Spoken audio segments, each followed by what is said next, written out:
묵상기도 드림으로 주일 1부 예배 시작하겠습니다.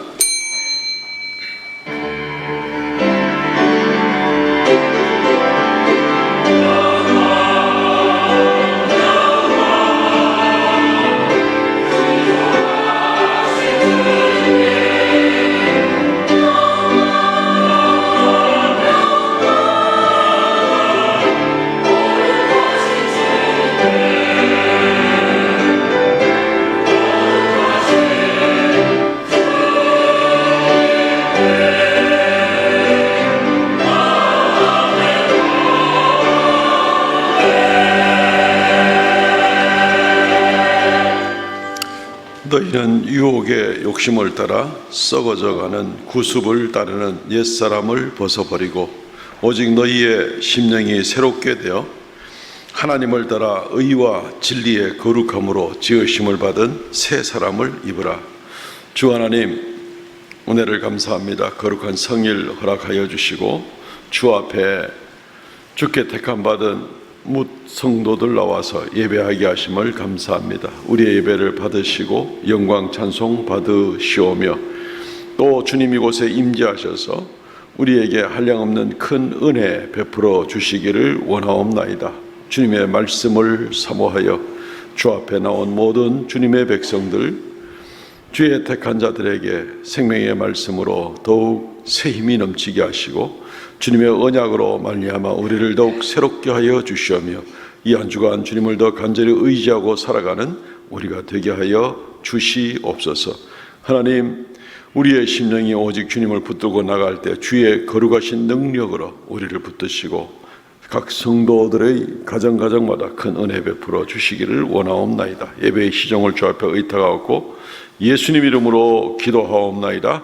아멘.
전능하사 천지를 만드신 하나님 아버지를 내가 믿사오며 그의 아들 우리 주 예수 그리스도를 믿사오니 이는 성령으로 잉태하사 동정녀 마리아에게 나시고 본디오 빌라도에게 고난을 받으사 십자가에 못 박혀 죽으시고 장사한 지 사흘 만에 죽은 자 가운데서 다시 살아나시며 하늘에 오르사 전능하신 하나님의 우편에 앉아 계시다가 저리로서 산 자와 죽은 자를 심판하러 오시리라. 성령을 믿사오며 거룩한 공예와 성도가 서로 교통하는 것과 죄를 사하여 주시는 것과 몸이 다시 사는 것과 영원히 사는 것을 믿사옵나이다. 아멘. 교독문 54번 시편 126편 말씀입니다. 여호와께서 시온의 포로를 돌려보내실 때 우리는 꿈꾸는 것 같았도다.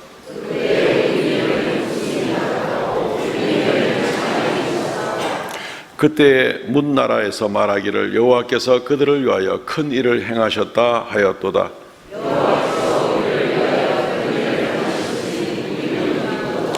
여호와여 우리의 포로를 남방 시내들 같이 돌려보내소서. 울며 씨를 뿌리러 나가는 자는 반드시 기쁨으로 그 곡식단을 가지고 돌아오리로다. 아멘.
사랑과 은혜가 풍성하신 하나님, 오늘도 저희를 예배의 자리로 불러주시니 감사드립니다.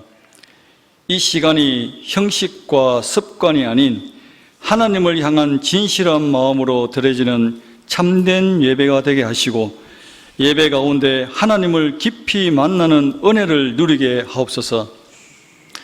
바쁘고 지친 일상 속에서도 흔들림 없는 믿음 위에 말씀을 붙들고 기도하는 견고한 믿음의 삶을 살아가게 하시며, 세상의 모든 것이 변한다 해도 결코 변치 않으시는 천지를 지으신 하나님 한 분만을 의지하고 신뢰하게 하옵소서.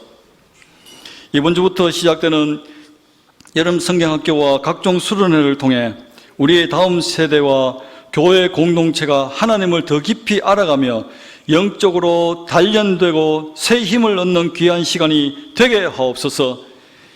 이 모든 일들을 준비하시는 교사들과 돕는 손길 위에 주님의 은총과 자비를 더하셔서 기쁨과 은혜가 가득한 시간이 되게 하옵소서. 하나님, 이 나라를 위해 기도드립니다. 정치, 경제, 문화, 외교 등 모든 영역이 하나님의 공의와 질서 위에 세워지게 하시고, 분열과 갈등이 아닌 이해와 협력으로 나아가게 하옵소서. 위정자들이 하나님의 사랑과 공의를 따라 행하며 서로를 존중하고 평안과 안정 가운데 미래를 준비해가는 나라가 되게 하옵소서. 지난 주간에 갑작스러운 폭우로 어려움을 겪는 이들을 기억하여 주시고 복구 작업에 힘쓰는 이들과 고생하는 이웃들이 지치지 않도록 도우소서. 특히 연로하신 분들과 건강이 약한 이들에게는 하나님의 보호하심과 참된 쉼을 허락하여 주옵소서. 모든 이들의 건강과 안전을 지켜주시고 이 여름을 지혜롭고 강건하게 보내게 하옵소서. 이 시간 말씀을 전하실 목사님께 성령의 충만함을 부어주시고 그 입술을 통해 오직 하나님의 뜻만이 선포되게 하옵소서. 성도들의 마음이 말씀을 통해 변화되며 새 힘을 얻게 하옵소서. 또한 오늘 각자의 자리에서 봉사하는 모든 손길 위에 하나님의 은혜와 기쁨이 넘치게 하시고 그 수고가 헛되지 않게 하옵소서. 어려운 가운데서도 낙심치 않고 주님만을 찬양하는 찬양대원들의 음성을 기쁘게 받아주시고 이 예배가 하나님께 영광이 되고 우리 모두에게 은혜가 충만한 시간이 되게 하옵소서.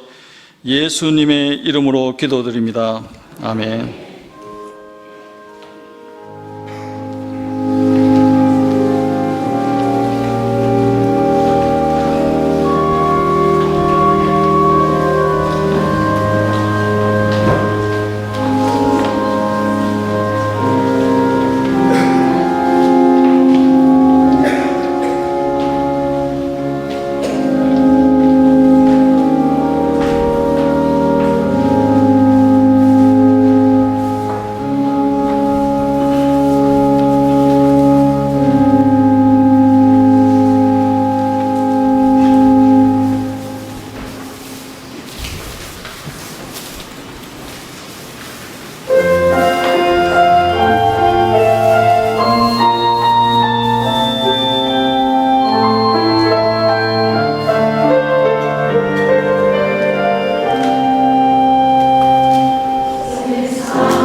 할렐루야, 감사합니다. 하나님의 말씀 봉독하겠습니다. 갈라디아서 2장 11절로 21절까지, 갈라디아서 2장 11절로 21절까지입니다.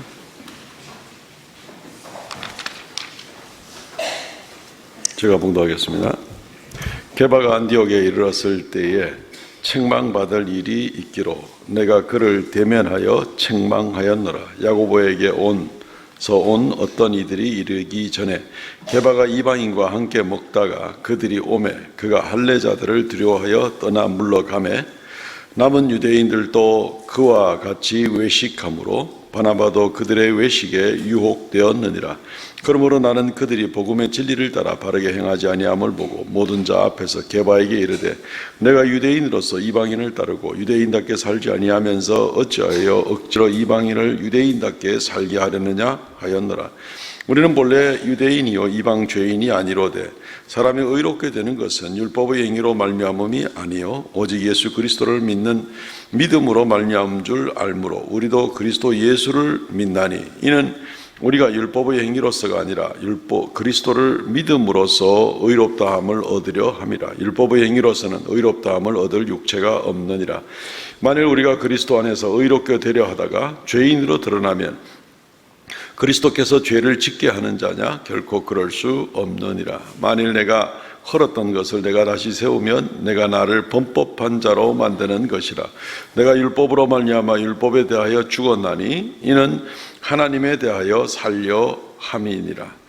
내가 그리스도와 함께 십자가에 못 박혔나니 그런즉 이제는 내가 사는 것이 아니요 오직 내 안에 그리스도께서 사시는 것이라. 이제 내가 육체 가운데 사는 것은 나를 사랑하사 나를 위하여 자기 자신을 버리신 하나님의 아들을 믿는 믿음 안에서 사는 것이라. 내가 하나님의 은혜를 패하지 아니하노니 만일 의롭게 되는 것이 율법으로 말미암으면 그리스도께서 헛되이 죽으셨느니라. 아멘. 오늘 이 말씀 중심으로 해서 진리 안에서 자유를 누리십시오 라는 제목으로 자유에 관한 말씀을 지난주에 이어서 또 계속해서 상고해 보기를 원합니다. 지난주에 우리는 세상으로부터 자유하십시오 라는 제목으로 말씀을 들으면서 세상의 영광이나 자랑의 유혹 또는 세상의 압박으로부터의 자유하지 못함, 그리고 또 비교의식으로부터 자유하지 못함에 대해서 말씀을 나누면서 어떻게 우리가 이런 것들을 이겨내는가. 오직 예수 그리스도 안에서 하나님께서 우리 각자에게 주신 섭리와 계획을 쫓아 나감으로 우리가 이길 수 있는 여러 가지 말씀들을 나누게 되었습니다. 오늘도 계속 같은 맥락에서 말씀을 나누게 됩니다. 우리를 두려움으로부터 자유하지 못하는 그런 우리들이 어떻게 두려움에서 자유할 수가 있게 되겠는가 하는 그런 문제, 담대한 일들은 어떻게 우리가 담대하게 나갈 수가 있겠는가 하는 그런 문제들을 오늘 본문을 통해서 우리가 교훈을 받기를 원합니다. 두 가지로 생각을 합니다. 첫째는 확신 가운데 굳게 서십시오 라는 그러한 모습을 먼저 생각해 보게 됩니다. 베드로는 확신 가운데 서지 못함으로 말미암아 큰 실수를 하는 그런 장면이 본문에 나오게 됩니다. 갈라디아 2장 11절 12절 게바가 안디옥에 이르렀을 때에 책망받을 일이 있기로 내가 그를 대면하여 책망하였노라. 책망받을 일이 무엇인가 하면은 야고보에게서 온 어떤 이들이 이르기 전에 게바가 이방인과 함께 먹다가 그들이 오매 그가 할례자들을 두려워하여 떠나 물러가매, 두려워하여 떠나 물러갔다 이렇게 되어 있습니다. 안디옥이라는 곳에 베드로가 방문을 했는데 이 게바는 베드로거든요. 베드로, 예수님의 수제자인 게바 또는 베드로라고도 하는데 또 뭐 요한의 아들 시몬이라고도 하고 여러 이름이 있죠. 안디옥이 방문을 했습니다. 안디옥이 예루살렘에서 한참 위로 올라가죠. 저 북쪽에 지금의 터키 남부 지역이 되겠습니다. 지난번에 터키에 대지진이 일어났을 때 그 남쪽 지역의 이 안디옥 지역도 그 지진의 피해의 대상이 됐던 그런 지역입니다. 어쨌든 이스라엘에서, 지금 현재 이스라엘에서 위로 올라가서 이제 시리아를 걸쳐서 그리고 나서 이제 터키 남부 지역으로 올라가면은 이제 안디옥이 있게 됩니다. 예루살렘 지역에 복음이 넓게 증거되자 교회를 핍박하는 일이 있었고, 이 핍박 때문에 사람들이 피신하여 산지 사방으로 흩어지게 되었는데, 그 중에 안디옥에 가서 복음을 전하게 되고 거기에 교회가 서게 되었습니다. 복음이 왕성하게 일어나게 되자 그곳에 바나바를 예루살렘에서 파송해서 목회를 하게 했고, 바나바 혼자 감당할 수 없게 되니까 이제 사도 바울을 초청을 해서 함께 목회를 해나가는 그런 모습이 있었습니다. 그래서 이제 안디옥 교회가 여전히 말씀 가운데 든든히 설 때에 예루살렘 교회에서는 베드로를 안디옥 교회에 한번 파송을 해서 한번 방문하게 했습니다. 안디옥 교회가 지금 어떻게 돼가고 있는가를 시찰하게 만드는 그런 일이 있었는데, 그곳에서 가보니 이방인들과 유대인들이 예수 안에서 하나가 되어서 열심히 예배하고 교제하는 그런 일들을 보게 되었고, 참 아름다운 모습이다 하고 기뻐하고 있고, 이방인들과 함께 식사의 교제를 나누고 있었을 때에 다른 예루살렘에서 파송받아 온 사람이 있습니다. 파송이라기보다는 방문객이겠죠. 그래서 예루살렘에서 이 야고보라는 사람이 예수님의 12제자 야고보가 아니고 예수님의 젖동생인 야고보, 나중에는 예수를 믿고 예루살렘 교회의 실제적인 수장이 된 야고보인데, 상당히 율법주의에 많이 매여 있으면서 이제 예수를 열심히 믿고 있는 그런 사람이 되었었죠. 근데 예수님의 젖동생이라 하니까 예루살렘에서 굉장히 아마 수장의 노릇을 했는 것 같습니다. 거기서 사람들을 안디옥 교회에 또 보냈는데, 마침 그때 베드로가 이방인들과 함께 식사의 교제를 나누었다는 거죠. 예배 후에 혹시 칼국수를 먹었는지는 모르겠습니다만은 어쨌든 식사의 교제를 나누고 있는데, 그때 이 예루살렘에서 야고보가 보낸 사람들이 딱 안디옥 교회에 도착하게 되었습니다. 베드로는 순간적으로 경직하게 되고 두려워서 얼른 그 자리를 피해서 자리를 떠납니다. 유대인이 이방인과 더불어서 식사를 하다니, 식사의 교제를 하다니, 이게 예루살렘에 알려지면 어떻게 되지? 베드로는 거기서 굉장히 두려웠고, 그래서 얼른 그 자리를 떠났습니다. 베드로의 이 모습을 보니까 거기서 같이 식사의 교제를 나누던 많은 유대인들이 이방인들과 함께 식사를 하다가 베드로 따라 같이 시험에 들어서 전부 다 그 식사의 자리를 떠나서, 우리는 이방인하고 가까이 하는 사람들이 아닙니다, 이걸 나타내기 위해서 자리를 떠나게 되고, 심지어 안디옥 교회의 지도자였던 바나바도 거기에 미혹이 되는 그 일을 우리가 보게 되는 것입니다. 그래서 13절 말씀에 보면은 갈라디아 2장 13절, 남은 유대인들도 그와 같이 외식함으로 바나바도 그들의 외식에 유혹되었느니라. 우리는 철저하게 유대인들 선민의 의식을 가지고 살아가는 사람들이지, 저 이방인들이 교회에 들어와 있다 그래도 저 사람들과 우리는 다릅니다, 이거 선포하는 거나 마찬가지로 이렇게 구별되게 된 것이죠. 이 일에 대해서 사도 바울이 크게 게바를 책망했다는 것입니다. 사실 이들의 이러한 식사 자리를 떠나는 행동은, 이제 우리는 유대인 그리스도인들은 이방인 그리스도인들과 같이 어울릴 수가 없다, 우리는 철저히 유대인이다, 우리는 너희와 다르다, 교제가 이루어질 수 없다고 선포하는 것이나 마찬가지입니다. 그전까지는 아마 예배를 같이 드리면서 우리는 유대인이나 이방인이나 한 형제 한 자매입니다 하고 이렇게 배우고 같이 예배를 했을 텐데, 이제 이 문제가 딱 또 다른 감시자가 오는 같은 그런 모습을 보게 되자 이들은 이 자리를 박차고 일어나서 우리는 당신들과 다릅니다 라고 선포하는 문제가 나오게 됩니다. 그 결과는 결국은 안디옥 교회가 분열의 결과로 나갈 수밖에 없는 바로 그런 모습이 될 겁니다. 물론 사도 바울이 문제를 거기에서 해결하는 자로서 크게 베드로를 책망하는 일로 상당히 문제가 해결된 걸로 된 것 같습니다. 안디옥 교회가 분열됐다는 기록은 어디에 없으니까. 그렇지만 만약에 그런 일이 없었으면 안디옥 교회는 그대로 분열될 수밖에 없는 것이죠.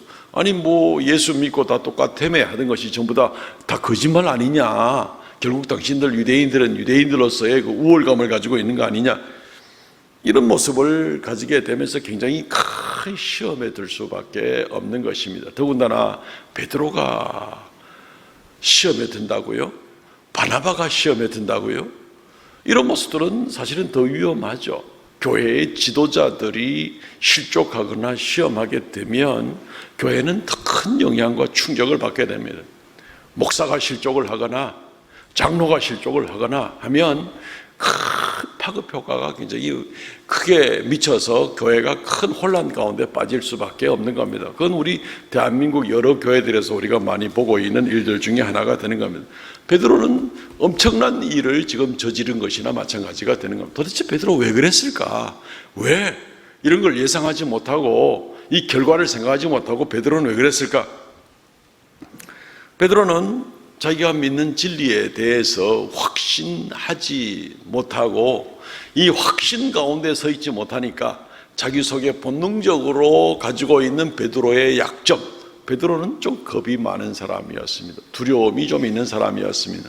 뭐 겁 없는 사람 누가 있겠습니까만은 어쨌든 겁이 환경에 의해서 쉽게 주눅들고 쉽게 타협하고 하는 그런 성격이 있는 그런 사람이기도 했습니다. 베드로는 예수님이 잡혀갔을 때에도 대제사장 가야바의 집에서 다른 종들이 너도 갈릴리 사람이다, 너도 예수의 일당이다, 같이 있는 거 봤다 이렇게 막 공격을 하니까 나 모른다, 나 예수님을 부인하고 저주하고 예수님을 부인하던 그 일들을 우리가 보게 되는 것이죠. 왜 그렇습니까?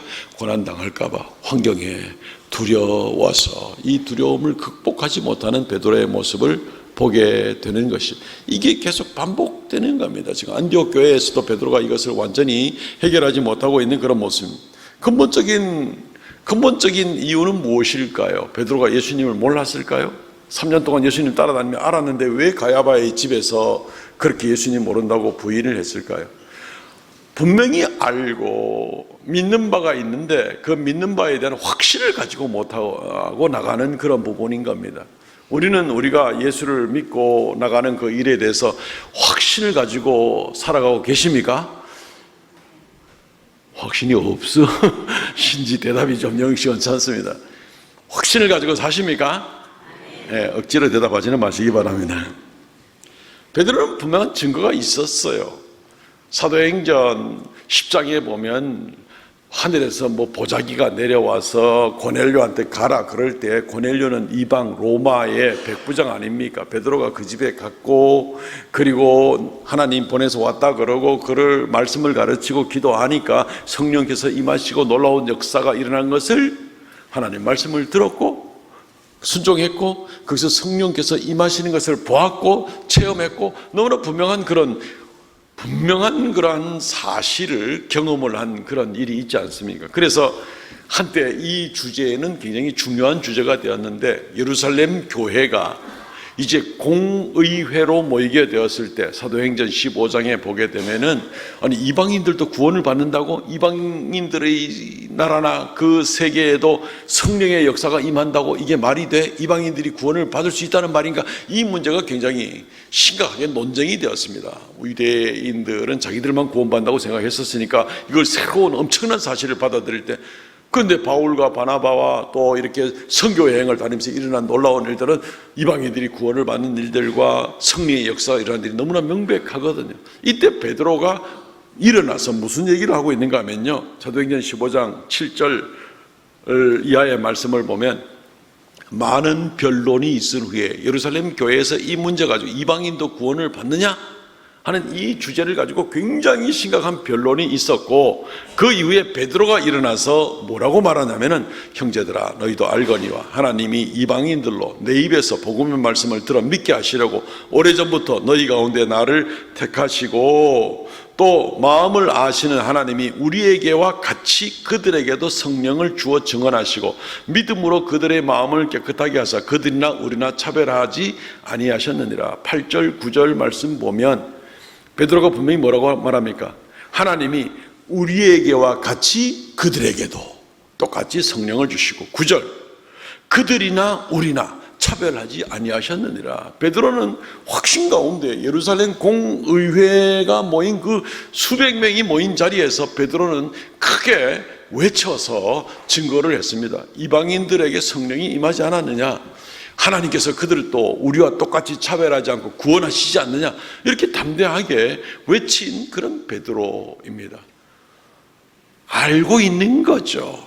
무엇이 진리인지, 하나님의 뜻이 무엇인지 분명히 알고 있는 거죠.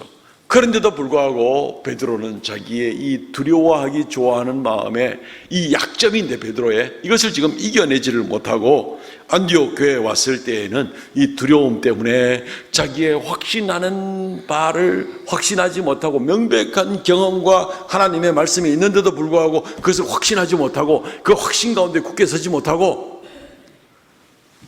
야고보에게서 온 사람들의 눈치를 보고 이 사람들이 예루살렘에 돌아가서 나도 예루살렘 돌아가야 되는데 베드로도 돌아가서 나한테 뭐라고 말할까, 내가 거기서 혹시 굉장히 우습게 되진 않을까, 이런 두려움 때문에 형제의 교제를 망쳐버리고 떠나는 그런 베드로의 모습을 보게 되는 겁니다. 두려움이 베드로에게서는 굉장히 약점입니다. 사람들에게 약점이 뭐 누구에게나 다 있을 수 있겠죠.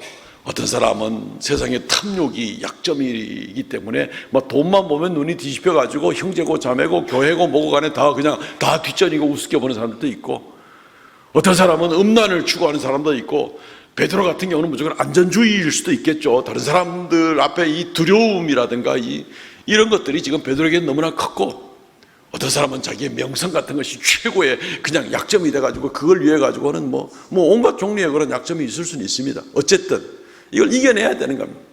이게 만약에 질병으로 부딪혀온 뭐 정신과 질환 중에 하나인 공황장애 같이 특별한 어떤 성격적인 훈련되지 못한 일들 때문에가 아니라 그냥 정신병 질환적인 면에서 공황장애를 겪을 때는 그냥 멀쩡히 두려워하고 막 이런 문제가 있을 수 있겠지만, 그런 문제는 별다른 차원에서 치료를 받아야 되겠지만, 그런 것이 아니라 내 심령 가운데에서 도무지 이 베드로 같은 경우에는 이 약점이 두려움을 이겨내지 못할 때 어떻게 해야 되겠는가 하는 그런 모습을 우리는 보게 되는 겁니다. 베드로는 극복을 하지 못하니까 자꾸 넘어지는 일들이 생기게 됩니다. 마지막에는 베드로가 아마 극복을 했는 것 같습니다. 혹시 그 쿠어바디스라는 책이나 영화를 혹시 보신 분이 있으면 거기에는 그런 장면이 나오죠. 이 네로 황제가 로마에 불을 지르고 기독교인들을 막 잡아 죽일 때 베드로도 이제 피신을 가야 되는데, 가다가 보니까 주님께서 베드로에게 나타나서 네가 어디로 가느냐, 뭐 여차한다 그러니까 이 주님께서 로마로 다시 돌아가는 모습을 보게 되고, 베드로가 주여 어디로 가시나이까, 쿠어바디스 도미네라는 말이 이제 그 말 뜻인데, 주여 어디로 가시나이까, 네가 포기하고 지금 도망가는 그 로마로 나는 다시 돌아간다라는 말을 듣고 베드로가 크게 도전을 받고 가던 길을 멈추고 다시 로마로 돌아가서 결국 십자가에 거꾸로 매달려서 순교를 하게 되었다 하는 그런 이야기가 전해 내려오고 있습니다. 결국 마지막에는 죽음도 극복하고 베드로가 결국 담대하게 이겨낸 것으로 여겨지게 됩니다. 코바디스 도미네라는 그 장면이 실제로 어떻게 일어났는지는 우리는 알 수 없지만, 로마에서 또는 그가 십자가에 거꾸로 매달려서 죽임을 당하게 되는 이런 일들은 요한복음 21장에 예수님께서 베드로에게 미리 말씀하신 부분이기 때문에 우리는 베드로가 결국은 극복한 것이다 라고 생각해 볼 수가 있습니다. 확신하는 면에 굳게 설 필요가 있습니다. 이게 일어나지 못하면요, 우리가 믿는 바 우리의 주인이 누구냐? 예수 그리스도다. 온 우주 만물을 다스리는 분이 누구냐? 예수 그리스도다. 이 확신에 있지 않으면 늘 남의 눈치 봅니다. 늘 세상의 환경 때문에 그냥 벌벌벌 떨 수밖에 없습니다. 요즘에 우리는 이 사회에 돌아가는 거 보면서 좀 많이 안타까운 마음을 가지고 있죠.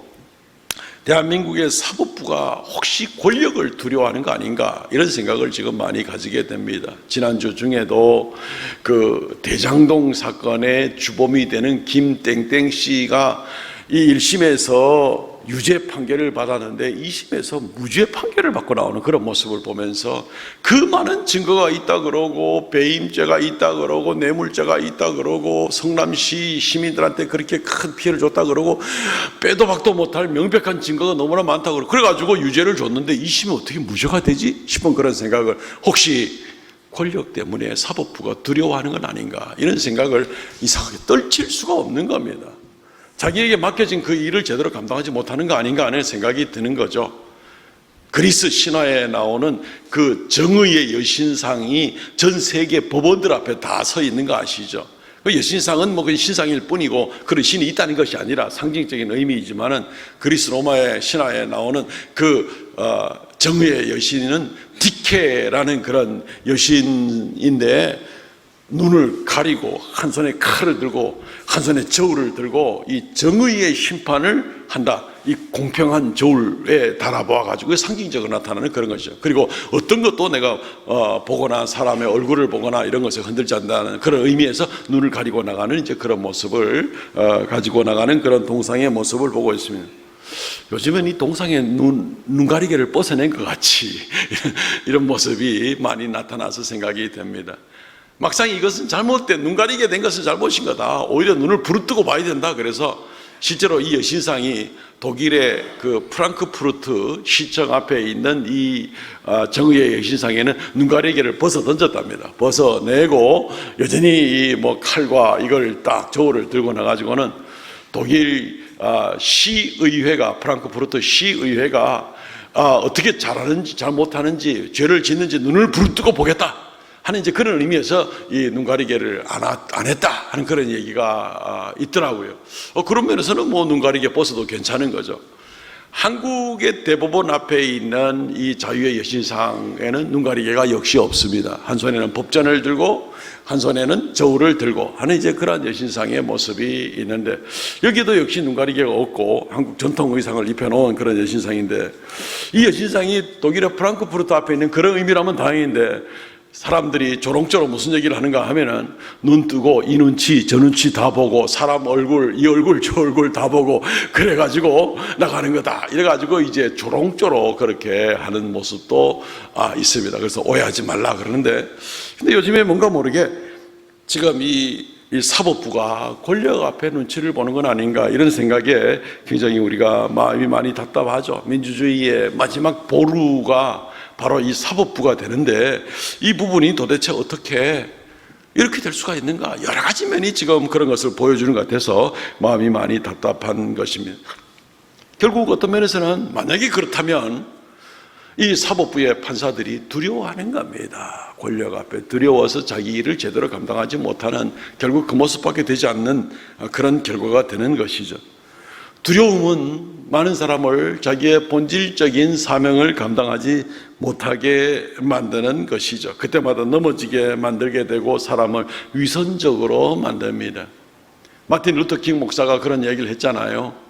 거짓말을 참말같이 하려면 또 다른 거짓말 7개를 준비해야 된다. 마틴 루터 킹 목사는 미국의 흑인 인권 운동가이면서도 목사이신 그런 분인데 뭐 사실 그 말에 다 동의를 하게 되는 것이죠. 거짓된 위선된 행동을 하면서 자기의 본분에 어긋나는 행동을 하면서 이게 그럼에도 불구하고 합당하다는 것으로 만들려면 또 다른 포장에 또 다른 위선된 그런 거짓을 7번 정도 행해야만 다른 사람이 쏘아줄 수 있는 그렇다고 해서 하나님을 한순간이라도 속일 수는 없겠지만 위선에 죄악에 죄악을 더할 수밖에 없는 그런 부분으로 나가게 되는 겁니다. 차라리 그런 삶을 살다가 하나님께 책망되는 인생이 되지 말고 확신하는 바에 굳게 거하여서 담대하게 살다가 하나님께 나가는 것이 얼마나 이것이 당당하고 멋진 인생인가.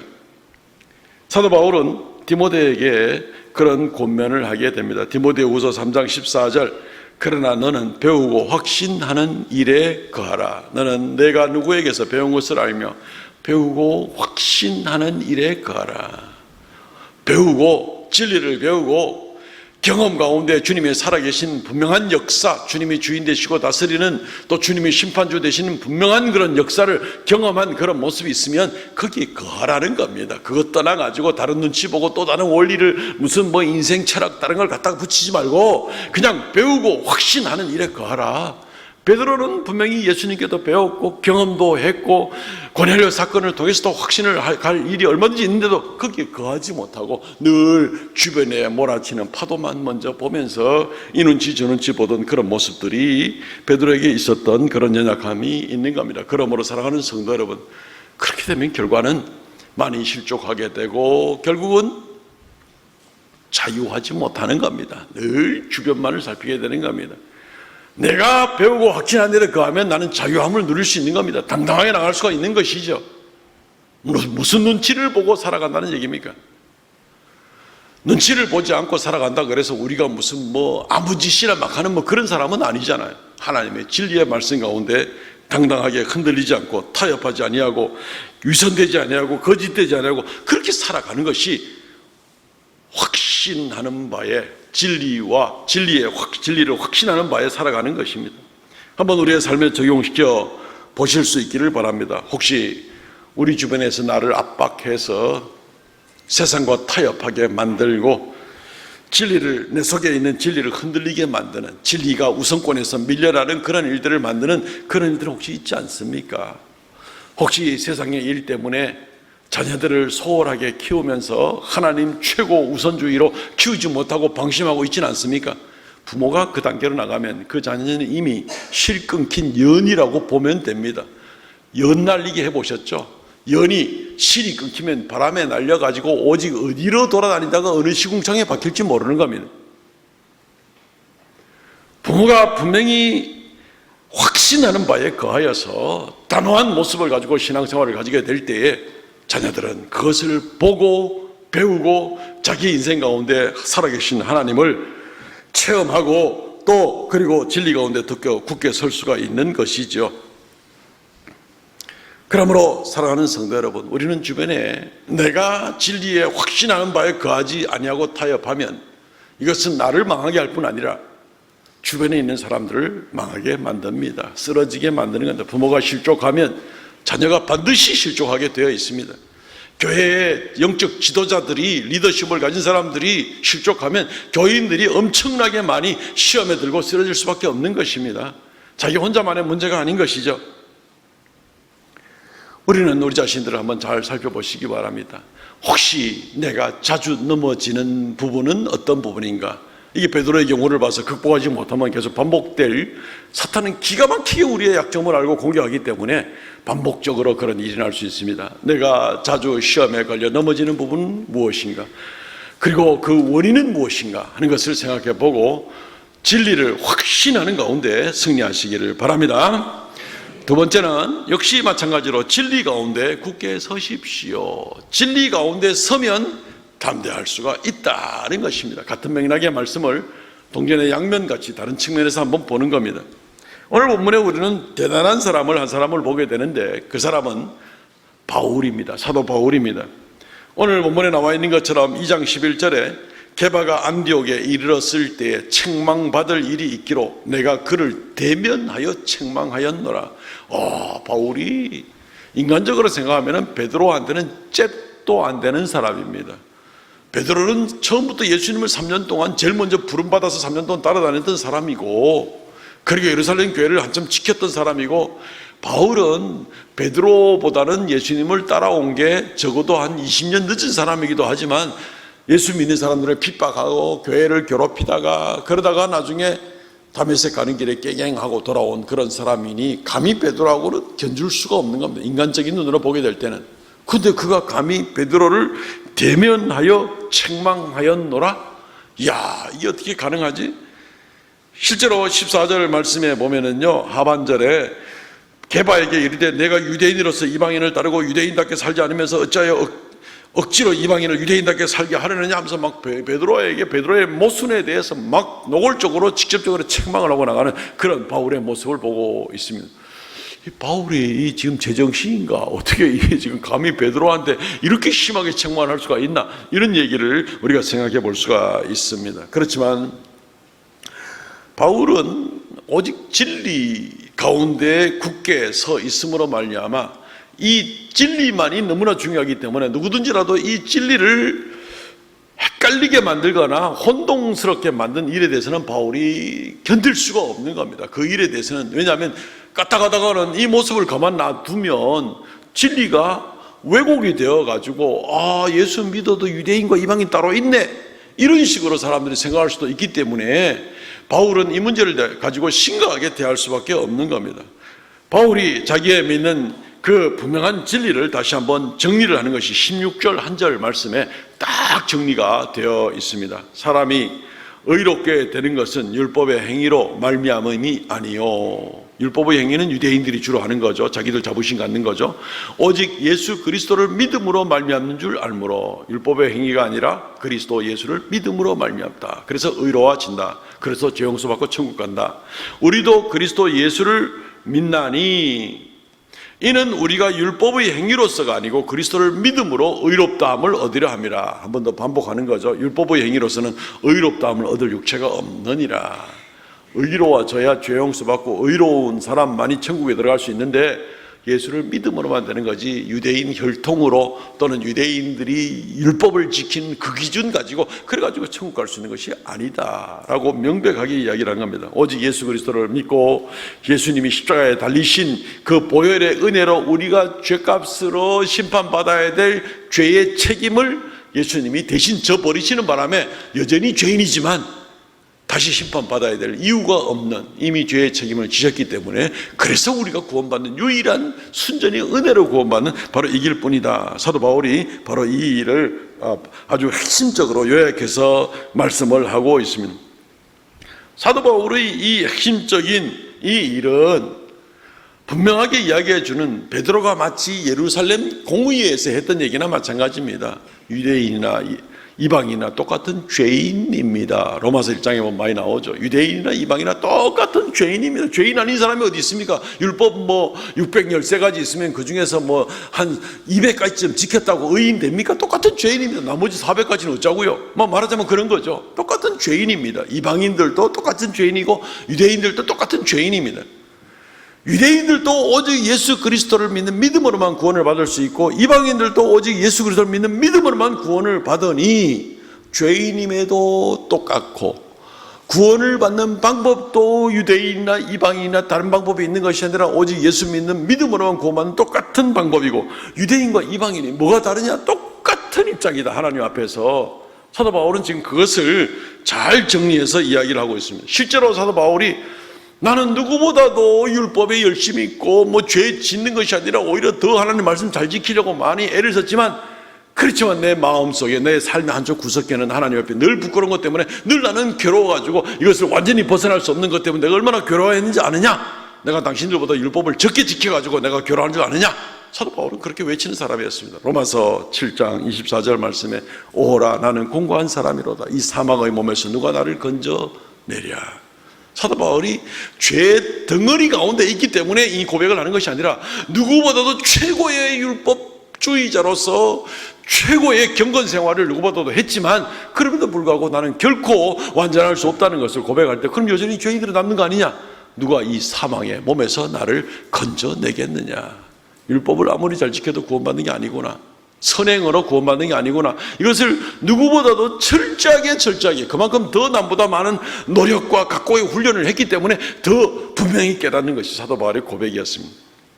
그렇기 때문에 사도 바울은 이제 이 16절에 우리가 아까 말씀을 정리했던 것처럼 오직 예수 그리스도를 믿음으로만 우리가 의로워진 이 길밖에 없다. 유대인이나 이방인이나. 그런 면에서는 예수 그리스도가 아니면 나는 별짓을 다하고 온갖 선행을 다하고 산다 하더라도 나는 의인이 될 수가 없는 것입니다. 나는 이러나 저러나 죽은 목숨입니다. 이 땅에서 10년을 더 살아 20년을 더 살아 죽은 목숨에는 마찬가지입니다. 이 사망의 몸에서 누가 나를 건져내랴. 무덤에 들어갈 날짜만 사람마다 계산이 다를 뿐이지 똑같은 죽은 목숨이고 똑같은 심판의 대상이 될진데 나는 아무것도 아닌 그런 인생이구나 라는 그런 모습인 겁니다. 그런데 예수를 믿고 내가 이미 영생을 얻고 새 생명을 얻었으니 이 생명은 내 것이 아니요 하나님의 아들의 생명이고 그분의 주시는 생명이 나에게 영생이 되고 구원의 생명이 된다는 것입니다. 그래서 오늘 말씀 갈라디아 2장 20절 21절 말씀에 우리가 잘 아는 말씀이죠. 이것은 내가 그리스도와 함께 십자가에 못 박혔나니 그런즉 이제는 내가 사는 것이 아니요 오직 내 안에 그리스도께서 사시는 것이라. 이제 내가 육체 가운데 사는 것은 나를 사랑하사 나를 위하여 자신을 버리신 하나님의 아들을 믿는 믿음 안에 사는 것이라. 내가 하나님의 은혜를 패하지 아니하노니 만일 의롭게 되는 것이 율법으로 말미암았으면 그리스도께서 헛되이 죽으셨느니라. 만약에 율법 지켜가지고 의롭게 되고 천국 갈 수 있으면 예수님 죽을 필요도 없는 거 아니가? 이제 이런 얘기가 되는 거죠. 그런데 그런 사람은 아무도 없습니다. 율법을 완전히 지킬 수 있는 사람은 아무도 없고 죄에서 벗어날 수 있는 사람은 아무도 없습니다. 구원받는 데 있어서 율법은 별 아무 도움도 되지 않습니다. 물론 율법의 역할에 대해서는 나중에 기회가 되어 다시 한 말씀을 드립니다만 율법은 하나님 말씀입니다만은 그거 지켜서 구원받는 것이 아니라 우리가 구원받는 것은 은혜로 예수 믿고 구원받는 것이다 라는 것입니다. 우리 교회 공동체 안에서도 우리가 이런 부분을 좀 생각해 봐야 됩니다. 우리 각자가 성격도 다르고 생김새도 다르고 유전자도 다르고 살아가는 형편도 다르고 성격도 다르고 여러 가지 모습이 다릅니다. 취향도 직장도 자녀들도 다른 그런 모습이 있습니다만은 그럼에도 불구하고 우리는 똑같습니다. 유대인과 이방인이 엄청나게 차이가 있는데 그럼에도 하나님 앞에 똑같은 것처럼 우리가 똑같은 겁니다. 유대인과 이방인의 차이에 비하면 우리끼리의 차이는 아무것도 아닌 차이나 마찬가지입니다. 그러니까 우리는 더구나 똑같은 사람들이다 하는 것을 좀 생각을 해 보아야 됩니다. 우리의 구원이 하나요? 우리의 소망이 하나요? 우리의 생명이 하나요? 우리에게 생명 주시는 성령이 하나요? 그거 아니면 우리는 저주받아 심판을 받아야 될 사람들이 아니겠습니까? 에베소서 4장 4절로부터 6절 말씀. 몸이 하나요. 같이 한번 읽을까요? 시작. 몸이 하나요 성령도 한 분이시니 이와 같이 너희가 부르심의 한 소망 안에서 부르심을 받았느니라. 주도 한 분이요 믿음도 하나요 세례도 하나요 하나님도 한 분이시니 곧 만유의 아버지라. 만유 위에 계시고 만유를 통일하시고 만유 가운데 계시도다. 7개 부분에서 우리는 전부 다 하나입니다. 만약에 여기서 하나가 안 되는 사람은 심각한 인생을 살고 있는 겁니다. 이 하나 안에 들어오지 못하면 굉장히 위험한 그런 사람이 되는 것이죠. 사도 바울이라고 해서 왜 두려움이 없겠습니까? 사도 바울은 순교하는 걸 장난삼아 여기는 사람입니까? 사도 바울도 두려움이 있죠. 그렇지만 사도 바울이 순교도 두려워하지 않고 사도 바울이 베드로를 책망하는 일도 두려워하지 않고 담대할 수 있었던 것은 진리 가운데 굳게 섰기 때문에 그렇습니다. 어떤 입장에 있더라도 예수 그리스도를 믿는 진리만으로만 내가 구원을 받을 수 있고 이거 아니면 아무것도 이게 전부입니다. 예수 그리스도를 믿는 믿음이 우리의 최고요 모든 것이 전부입니다. 그렇기 때문에 이것만을 굳게 붙들고 나갈 때 세상에 다른 것은 두려워할 필요가 없는 사도 바울의 모습을 보게 되는 겁니다. 순교도 두려워하지 않고 어떤 돌 맞는 것과 채찍 맞는 것과 감옥에 갇히는 것과 그리고 자기를 괴롭히는 모든 고소와 이런 것들도 하나도 두려워하지 않는데 베드로가 이렇게 지금 많은 사람들을 흉족하게 하는 일들에 대해서 사도 바울이 두려워할 일은 없는 것이죠. 꼭 베드로를 책망했다고 해서 바울이 잘했다는 얘기가 아닌 겁니다. 저 사람 원래부터 책망 잘하는 대단한 사람 그런 게 아닌 겁니다. 모든 범사에 진리 가운데 굳게 섬으로 세상에 여러 가지 일들로 두려워하지 않는 그런 사도 바울의 모습을 보게 되는 겁니다. 말씀을 맺겠습니다. 사랑하는 성도 여러분, 믿음으로 자유를 누리시기 바랍니다. 확신 가운데 거하시기를 바랍니다. 진리 가운데 굳게 서시기를 바랍니다. 그래 두려워하지 말고 담대하시기를 바랍니다. 이 시간 통성을 같이 한번 자신의 믿음을 가지고 하나님이 우리에게 주시는 자유를 가지고 담대하게 기도하고 나가도록 하겠습니다. 주 하나님 은혜를 감사합니다. 오직 하나님께서 말씀 가운데 우리를 새롭게 하여 주시고 하나님 아버지 진리 가운데 굳게 서서 오직 우리가 세상을 두려워하지 아니하고 오직 진리만이 우리를 구원하시고 우리를 영생 가운데 인도하실진데 아버지 하나님 담대하게 승리하는 그런 우리가 되도록 은혜 다하여 주시옵소서. 영광 찬송 받아주시고 주여 긍휼을 다하여 주시옵소서. 오 주 하나님 우리로 하여금 이 땅의 진리 가운데 살다가 아버지 앞에 나가서 영원한 영광 가운데 나가는 우리 모두가 되도록 은혜 다하여 주시고 땅에서도 진리 가운데 확신 가운데 살아가는 그런 우리가 되게 하여 주시옵소서. 주여 역사하여 주시옵소서.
하나님 아버지, 진리 가운데 굳게 서서 담대하게 세상을 이기고 나가는 우리 모든 성도들 되게 하여 주시옵소서. 오직 진리 가운데만 사는 그러한 성도들 되게 하여 주옵소서. 이 시간 아버지 앞에 주의 말씀을 따라 11조의 예물, 감사의 예물, 정한 예물 올려드립니다.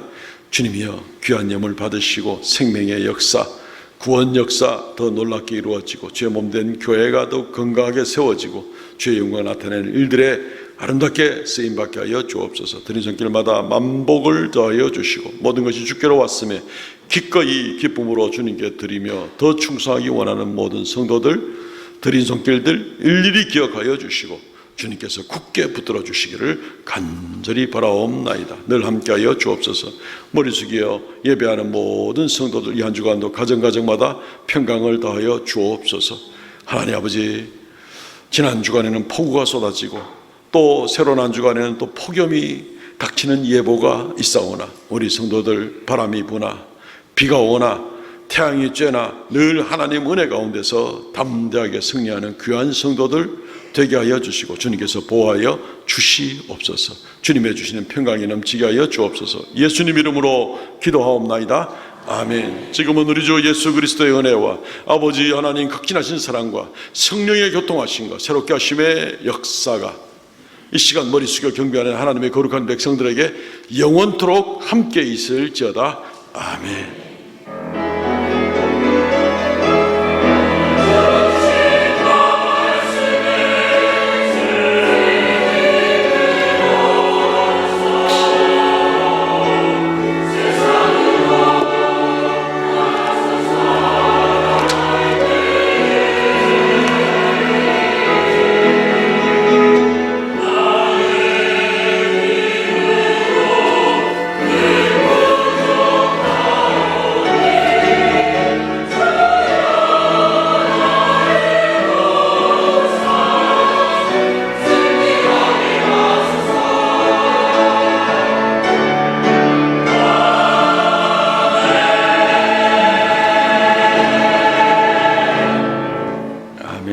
감사합니다. 예배를 마쳤습니다. 우리 전후좌우로 성도의 교제 인사를 나누십시다. 예.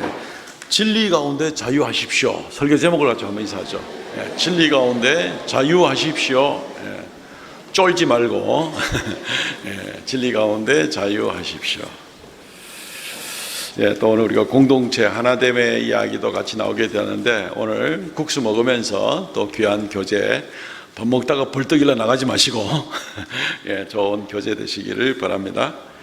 주보를 참조해 주시면, 예, 오늘은 광고가 많지 않습니다. 이번 주 읽을 말씀은 레위기입니다. 오후 예배는 사여전대 헌신 예배로 드립니다. 가창 삼산교회 심호하시는 정연일 목사님 오셔서 말씀 전해 주십니다. 많이 오셔서 은혜 받으시기 바랍니다. 이번 주간부터 교회학교, 여름성경학교 및 수련회가 기관별로 시작이 됩니다. 이번 주 금요일, 또 토요일, 주일, 또 초등부부터 시작해서 또 유치부가 또 금요일부터 시작을 하고, 중고등부 정연회는 이제 다음 주에 진행이 되겠습니다. 많이 기도해 주시고, 또 주보 3회에 자세한 광고 있으니까 또 협력하실 수 있는 부분은 또 협력해 주시면 고맙겠습니다.